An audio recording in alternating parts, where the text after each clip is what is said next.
Here's today's First Word Daily Devotion.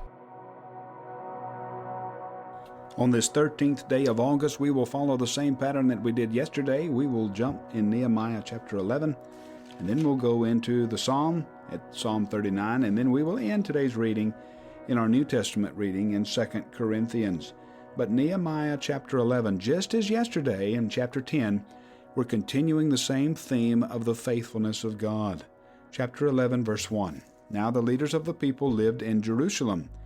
The rest of the people cast lots to bring out of 10 to live in Jerusalem, the holy city, while 9 out of 10 remained in the other towns, and the people blessed all the men who willingly offered to live in Jerusalem. Remember this theme of scattered and gathered, scattered and gathered. The people were scattered because of their disobedience. They were gathered because of the faithfulness of God. And here we have the people of Israel living in Jerusalem. Look how far we've come from these little bitty ragamuffin group, this little rabble-rousing band of the people of Ezra and Nehemiah, and now here they've been dispersed, but now we're seeing the Lord gather the people in. And remember why He gathers. Because He's faithful. Even when the people were faithless, as Paul is going to tell us later, He remains faithful, for He cannot, no, He will not, deny Himself. Now let's flip ahead then, the next page over to Psalm 39, and we are encouraged in Psalm 39 to live with the awareness of eternity. I said, I will guard my ways, that I may not sin with my tongue. I will guard my mouth with a muzzle, so long as the wicked are in my presence. I was mute, I was silent, I held my peace to no avail. My distress grew worse, my heart became hot within me. As I mused, the fire burned, then I spoke with my tongue. Proverbs reminds us, 21 and verse 16, one who wanders from the way of good sense will rest in the assembly of the dead. Now let's turn our attention to 2 Corinthians 4, and let's continue reading how Paul is so rich in his thought, how the gospel permeates every thought of the Apostle Paul. Verse 3, even if our gospel is veiled, it is veiled to those who are perishing. In their case, the God of this world has blinded the minds of the unbelievers to keep them from seeing the light of the gospel of the glory of Christ. And here's this language again, who is the image of God. For what we proclaim is not ourselves, but Jesus Christ is Lord, with ourselves as your servants, for Jesus' sake. For God who said, let light shine out of darkness. That's back to creation. And notice the way that Paul's putting our salvation.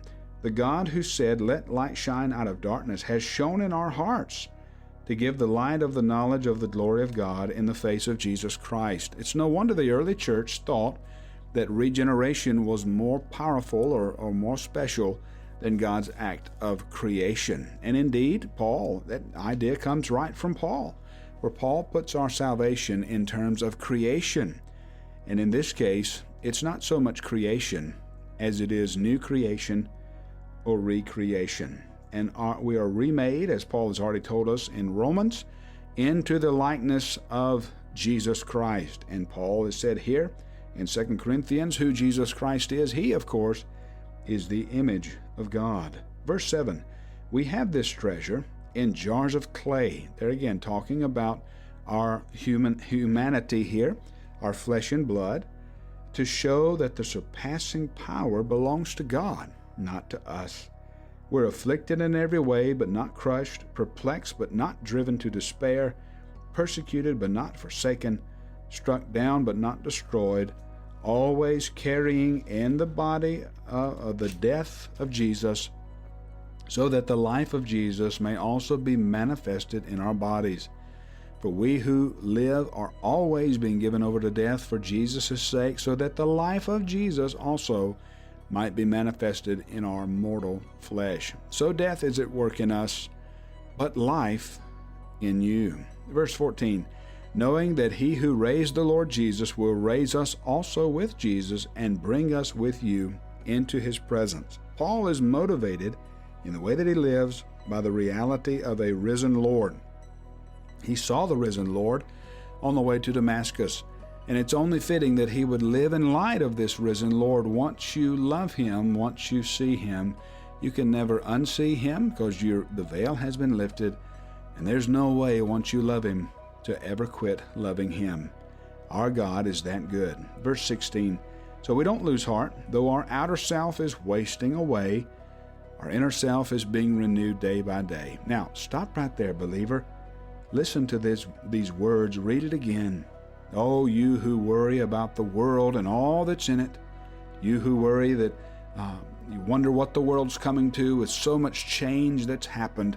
Oh, don't forget you have an unshakable hope that's guaranteed by a risen Lord. So we don't lose heart. Though our outer self is wasting away, our inner self is being renewed day by day. For this light momentary affliction is preparing for us an eternal weight of glory beyond all comparison, as we look not to the things that are seen, but to the things that are unseen.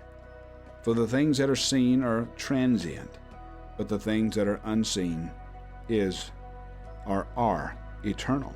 Verse 5 then of chapter 5, he who prepared for us this very thing is God, and who has given us the Spirit as a guarantee.